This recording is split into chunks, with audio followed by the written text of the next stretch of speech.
Hi people. So this is the sort of video that I take no pleasure in making, but I think it's very important to make nonetheless. It's a subject that I think has to be discussed. And I've always gone about this channel by saying that I'm not going to sort of not talk about something because it's depressing. I think if something is important, it's important enough to raise, to talk about, and that's what I'm doing here. And it's a subject I feel very strongly about. Um, I'm going to read out the reports as I try to do as often as I can, just to provide context. There's no bylines, so there's no reporter named. This is from the BBC. So bear with me. I'll read it out as usual and then um, comment a bit afterwards. Dennis Clark, man sentenced for one punch killing of 82-year-old. A teenager who killed a kind and loving 82-year-old Army veteran with a single punch has been sentenced to 2 years in a young offenders institution. It's not even prison. Omar Momech, that is Moumechhe, was 16 years old when he hit Dennis Clark at Derby bus station on the 6th of May 2021. The punch caused Mr. Clark to fall to the ground and fracture his skull, and he died in hospital 9 days later. Mumech, now 18, was found guilty of manslaughter following a trial at Derby Crown Court and sentenced on Friday. The court heard Mr. Clark had been surrounded by a group of three teenagers after he challenged them about their behaviour on an escalator at the Eagle Market. He was then followed to the bus station where he was attacked by Mumech. The court heard a victim impact statement from Mr. Clark's family, which described how the former serviceman was a regular churchgoer and an energetic family man. It said there will forever be an empty chair at the Christmas table, a space on the dance floor. Judge Sean Smith said he accepted psychological reports which said the teenager had an emotional age of about 13 at the time. He added, "This is a case of such sentencing difficulty that I foresee nobody will be satisfied with what I do." I'll come back to that point because it's important. The judge said he was satisfied that for much of the confrontation, Mumech was a disinterested onlooker. "It had nothing to do with you," he said. "You could have walked away, but you decided to get involved and you struck him with a deliberate blow." The judge also noted Mumech did not stay to offer help but fled the scene, though he was arrested within minutes. The judge said while Mumech was a young man prone to outbursts of anger, he did not present a risk to the public. Well, that's highly questionable. He's only went and punched a stranger. The teenager had faced two trials after the original jury in the summer of 2022 was unable to reach a verdict. Andrew Baxter from the Crown Prosecution Service said Dennis Clark's tragic death was a result of this young person's intimidating, young thug I would call him, intimidating and aggressive behaviour, refusing to back down and not knowing when to walk away. Mr. Clark was within his rights to challenge the behaviour and then gone about his business assuming the incident was concluded. Mehmet shows her confront him at the bus station, behaving in an aggressive and intimidating way to a man in his 80s who poses no threat. Then threw a punch which led to the death of an elderly and innocent man and a family grieving a much-loved family member and respected member of the community. Detective Inspector Mark Shaw from Derbyshire Police added the defendant claimed he acted in self-defence, and a jury on the balance and high threshold required refused to accept his version of events. Dennis's family were present throughout the hearings and have acted with absolute dignity both throughout the trial and including the time the guilty verdict was returned, and I thank them for that. There's a number of talking points here, so bear with me. The victim in this case had served in Singapore as a young man. Quite a contrast. Served his country. Um, it absolutely makes your blood boil if you're like me. And looking at the comments that have been on these reports, that's a consensus. It's a disgracefully lenient sentence. Now, let me just say from the outset, I know that punching someone usually doesn't have the intention of killing them. So technically it is manslaughter, but 2 years? Is 2 years the price of a man's life? It's repugnant. And that isn't even in prison, that's a young offenders institute. It's absolutely infuriating. Now, there's a few talking points about some of the details that come out of this. The judge claims that no sentence would make people satisfied. Probably true, but he must know, Smith must know that a lenient sentence will anger the public more. He must know that is a soft sentence.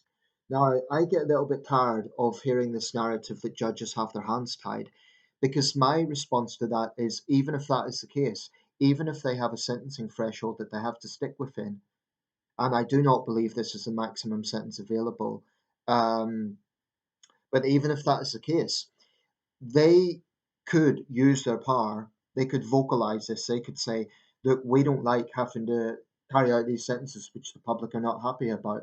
They could demand that the sentencing council changes their guidelines. They could demand within the power and position that they've got that something changes, but they never do.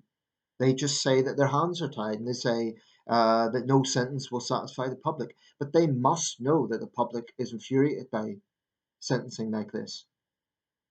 Now, another point about this case is it's said that the defendant had nothing to do with most of the transaction. That makes me think that he wasn't the ringleader of the gang, so maybe the victim confronted the ringleader. So he was one of the other two. I would imagine it doesn't really specify that. It doesn't say that he was another teenager who got involved. It implies that he was one of the three. So that suggests to me, and I could be wrong, but it suggests to me that he wasn't the ringleader, but he nevertheless threw the fatal blow. Now, how the judge can claim that he's not a threat to the public, the fact that he assaulted a stranger proves that he is a threat to the public. And it just shows how useless this judge is. Apparently, he's been practicing for 4 decades, which just shows how deep the rot is. When you have these tone deaf judges who are establishment figures, respected by their peers, yet absolutely in a bubble from public opinion. And like I say, if he really does understand public anger, then he is in a position of power. He's in a position to say to the sentencing council, not good enough. I don't like that my hands are tied. I don't like that I have to issue this sentence. But they never do. And elected politicians will say, oh, but we can't interfere with the judiciary.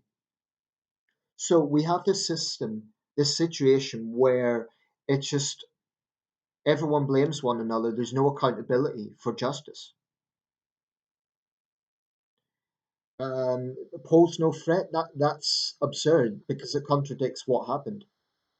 This thug attacked a defenseless old man. I mean, it would be awful if he attacked anyone, but particularly when the victim's vulnerable. And Mr. Clark showed courage in standing up to them, knowing what teenage thugs are capable of nowadays, knowing that there's no deterrent, knowing that teenage thugs are not scared of justice. This is the problem. Teenage gangs just do what they want. I've seen them in my city, and they're all over the country. They do as they please because they're not frightened of justice. He'll come out, he's 20 years old, he's got the rest of his life ahead of him. Now, I think a more appropriate sentence would be 10 years minimum. I would say about 10 years minimum. It's not murder, technically, so it probably wouldn't be the same sentence as that. Shouldn't be, but my goodness, a man's life? 2 years? That is an insult to the family. And this thing about, they show dignity, well, I'm sure they did. But why should a family even have to show dignity? This idea of like, they show dignity. Well, let's say for the sake of argument, they broke down and yelled at the judge. I would not blame them. It's almost like families of victims are expected to show dignity. It just makes my blood boil because you can be absolutely sure this thug has no remorse, no real remorse. His tears, if he has any, will be entirely for himself. The report doesn't say anything about remorse. That should be an absolutely central question regarding sentencing. Does the defendant have real remorse or not? And the point about him having a mental age of 13, even if that's true, I was 16 when it happened, even if that's true, a 13-year-old surely knows right from wrong. We're not talking about an 8-year-old, the mind of an 8-year-old. A 13-year-old is old enough to know that punching someone is wrong, unless he has severe learning difficulties. It's just another sob story for a teenage thug to get a light sentence, and I'm sick of it. And I can't imagine what the man's family are going through. It's just infuriating. I'll put an attachment to this article I've just read. There is footage, but I'll warn you, it's unsettling. It's CCTV footage inside the shopping centre. But how many cases like this have there been? So many, so many. In my region, there was two cases in recent years, actually the same year, 2021, of teenage gangs killing people. In one case, a young man was with his girlfriend, with his partner, excuse me. They were coming back from a pub and they were confronted by a gang who said he looked like Ant from Ant and Dec. And he confronted them and they beat him to death, basically. I'm sick and tired of remorseless teenage thugs. And no, I'm not vilifying all teenagers. There's good teenagers out there who would never do stuff like this. And they themselves can be victims of teenage thugs. Now, the reason I'm focusing on teenage thugs is if the defendant was 35, the sentence would be heavier, rightly so. But I don't think being young should be a slap on the wrist because this is a remorseless criminal who will come out and no doubt continue to act out of his anger. I mean, how the judge can claim he's no threat to the public is insane. And this just shows how useless our judges are. I'm afraid I have very little respect for them as a profession. Why? Because of cases like this. And people will say, Nathan, you weren't there, you weren't in the trial, you didn't hear all the details. Surely these are some key details that matter. This is the gist of the case. This is the essence of what happened. And no mention there at all that the defendant showed any remorse. I mean, what message does it send out? I'm sick and tired of teenage thugs running wild in this country, and when they do terrible things, there's no real justice. 2 years is nothing. It really is nothing when you consider a man's life has been taken. And it isn't even adult prison, it's a young offenders institute. Um, but what can the public do? People can write to the Attorney General to ask for the case to be reviewed to the Court of Appeal. The vast majority of cases don't get reviewed. So our legal establishment, it's no good having these trickle changes. Recently in the King's speech there was some positive things, but that's all it ever is. A few improvements here and there. What we need in our justice system is a significant, sweeping overhaul to force the establishment, the judicial establishment, to get into the real world and understand public opinion. I'm sick and tired of excuses, and tired of this notion that nothing can change. If you kill someone, that should be a minimum of 10 years. Even if you weren't intending to kill them, it's someone's life.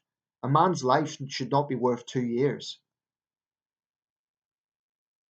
And the judge says no sentence would satisfy the public. Maybe true, but he must know that that is on the minimum threshold.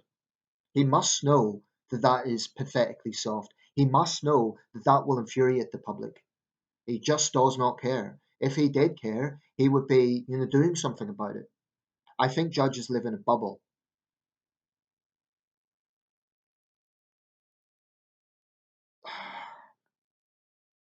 It's absolutely infuriating. I may make a petition on this one. I don't know yet. I need to see what choices are available. If I do make a petition, I'll put a link in this video. Obviously, it will be something along the lines of getting the case referred to the Court of Appeal. Unfortunately, that's the only power there is. Judges are unaccountable. No contact details. It's not like an MP that you can sort of write to raise concerns or complaints. Judges are unaccountable in this country to the public, completely unaccountable. You know, all that would happen is you'd write to Derby Crown Court and they'd say, "We note your complaint." The system is just in a bubble. It's just struck off from public opinion, and it makes my blood boil. It's also scary because, I'm a 38-year-old man. If they could kill an 82-year-old who's standing up to them, they wouldn't think twice about doing it to me. It goes to show any good member of the public who tries to do the right thing, the risk in their life. This man was brave standing up to them. He's a former soldier. Obviously no pushover, but he was still an older man and therefore vulnerable. It just makes my blood boil, and anyone with a conscience should not think this is okay. I'm not saying it should be the same sentence as murder.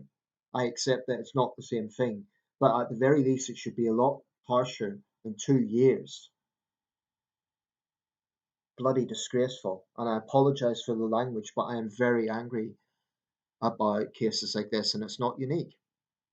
I'll leave it there because the time's ticking, but this case is not unique. Our criminal justice system is tone deaf.